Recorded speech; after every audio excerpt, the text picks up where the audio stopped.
समय रैना के show India's got talent ने फुहड़ता की सारी हदें पार कर दी हैं। आप सोच भी नहीं सकते कि शो में कॉमेडी का स्तर इतना नीचे गिर गया है। हाल ही में शो का एक नया एपिसोड रिलीज किया गया। इस एपिसोड में कॉमेडी के नाम पर लोगों को सिर्फ अश्लीलता परोसी गई। सोशल मीडिया पर शो के खिलाफ लोग एफआईआर दर्ज कराने की बात कह रहे हैं। इतना ही नहीं, प्रधानमंत्री कार्यालय पीएमओ को भी लगातार लोग टैग करके इस शो को बंद करने के लिए कह रहे हैं। दरअसल इंडियाज गॉट टैलेंट के लेटेस्ट एपिसोड में फेमस यूट्यूबर आशीष चंचलानी और रणबीर अलावादिया पहुंचे थे। रणबीर अलावादिया को लोग एक बहुत सेंसिबल शख्स मानते हैं। पॉडकास्ट की वजह से लोगों के बीच उनकी बहुत रिस्पेक्ट है।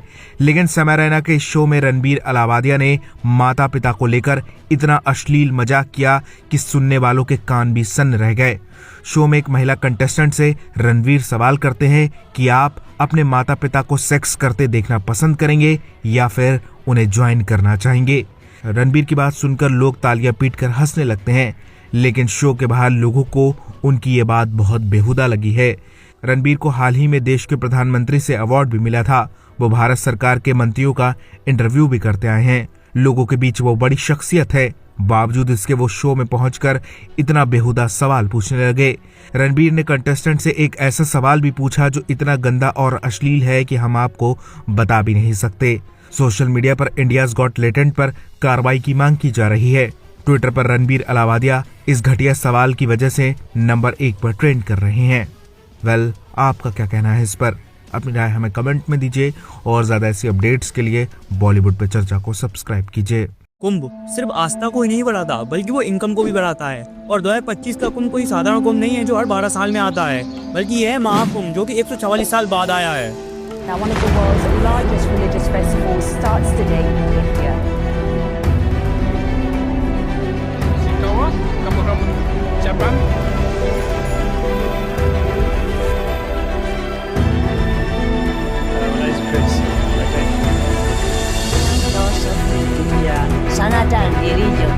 जिसे पिछली 3 पीढ़ियां भी नहीं देख पाएंगी और आने वाली 3 पीढ़ियां भी नहीं देख पाएंगी। गवर्नमेंट का मानना है कि 45 करोड़ लोग आएंगे इसमें आस्था की डुबकी लगाने के लिए, जो कि साफ दिख रहा है, जिसमें इंडिया से ही नहीं बल्कि पूरे वर्ल्ड से लोग आ रहे हैं। To this day, the Kumbh Mela attracts travelers from all over the world. UP government ने इन 45 दिनों के लिए 55,000 करोड़ रुपए का बजट बनाया है, यानी कि 120 करोड़ रुपए हर रोज खर्च करेगी। और सेंट्रल गवर्नमेंट ने 21,000 करोड़ रुपए का अलग से बजट दिया है, यानी कि 10,000 रुपए प्रति व्यक्ति के हिसाब से गवर्नमेंट खर्च करेगी। और ये पैसा गवर्नमेंट ऐसे ही इन्वेस्ट नहीं कर रही है, बल्कि यूपी गवर्नमेंट इससे 25,000 करोड़ रुपए कमा कर भी दिखाएगी, जो कि 45 दिनों में यूपी गवर्नमेंट की कमाई होगी, जो कि पूरी सेंट्रल गवर्नमेंट के पास जाएगी, जिससे यूपी की इनकम भी बढ़ेगी। लाखों लोगों को रोजगार मिलेगा, बिजनेस बढ़ेगा। यहाँ तक कि बड़े बड़े ब्रांड्स ने भी 3,000 करोड़ रुपए का बजट बनाया है इस कुंभ मेले में इन्वेस्ट करने के लिए। अब ब्रांड्स के 3,000 करोड़ रुपए और सेंट्रल के 21,000 करोड़ रुपए यूपी गवर्नमेंट कहाँ खर्च करेगी? यूपी गवर्नमेंट के पास 55,000 करोड़ रुपए का बजट है, वो कहाँ पर खर्च करेगी? इससे कितने लोगों को रोजगार मिलेगा, कहाँ मिलेगा और कैसे कैसे मिलेगा?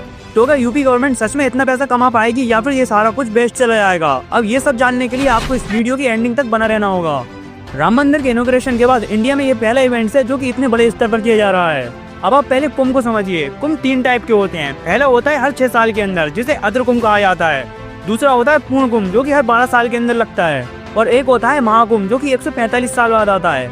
और अब की बार जो कुंभ है वो यही कुंभ है, जिसे 13 जनवरी से लेकर 25 फरवरी तक मनाया जाता है, जो 144 साल बाद आया है। इसलिए हिंदू सभ्यता में काफी ज्यादा इम्पोर्टेंट भी है, जो कि आने वाली 3 पीढ़ियों को भी देखने को नसीब नहीं होने वाला।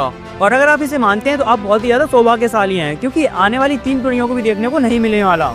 अब महाकुंभ में तैयारियां कैसे हुई, वहाँ पर डेवलपमेंट कैसे हुआ, उसे जानने से पहले आप इस वीडियो को देखिए।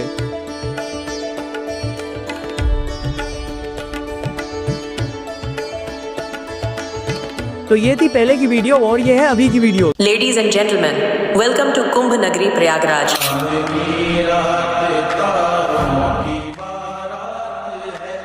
तो ये चेंज हुआ है और सिर्फ इस महाकुंभ की वजह से। अब इससे पहले जो कुंभ हुआ था उसमें 25 करोड़ लोग शामिल हुए थे और 2025 के कुंभ में आने वाले हैं पूरे 45 करोड़ लोग। तो सोचिए जो मैनेजमेंट है वो कितने बड़े स्तर पर किया जाना चाहिए। अब जो मेला जिस जगह पर लगता है उसका एरिया 2019 में 32 हेक्टेयर था और अब की बार कर दिया गया है पूरे 4,000 हेक्टेयर का। अब पिछली बार जो टेंट सिटी बनाई गई थी, अब की बार उससे डबल टेंट सिटी बनाई गई है। अब पिछली बार जो पक्के घाट थे वो 4 थे, उन्हें 9 कर दिया गया है। पिछली बार जो ब्रिज बनाए गए थे वो 22 थे और इस बार उनको 30 कर दिया गया है। पिछली बार 300 किलोमीटर की टेम्परेरी रोड बनाई गई थी, जिसको अब की बार 400 किलोमीटर की बनाई गई है। पिछली बार 4000 स्ट्रीट लाइट लगाई गई थी और इस बार 66,000 स्ट्रीट लाइट लगाई गई हैं। अब लाइट की कोई दिक्कत ना हो इसलिए 2 पावर सब स्टेशन और 66 ट्रांसफार्मर्स लगाए गए हैं। यूपी जल निगम ने 1200 किलोमीटर से भी ज्यादा लंबी पाइपलाइन बिछाई है, जिससे साफ पानी की कोई दिक्कत ना हो, और 10,000 सफाई कर्मचारी 24 घंटे तैनात रहेंगे। यात्रियों के आने जाने के लिए 7,000 से भी ज्यादा बस का अरेंजमेंट किया गया है, और रेलवे ने 13,000 ट्रेन चलाई है सिर्फ और सिर्फ महाकुंभ के लिए। और वर्ल्ड का सबसे बड़ा अस्थायी हॉस्पिटल भी बनाया गया है सिर्फ महाकुंभ के लिए।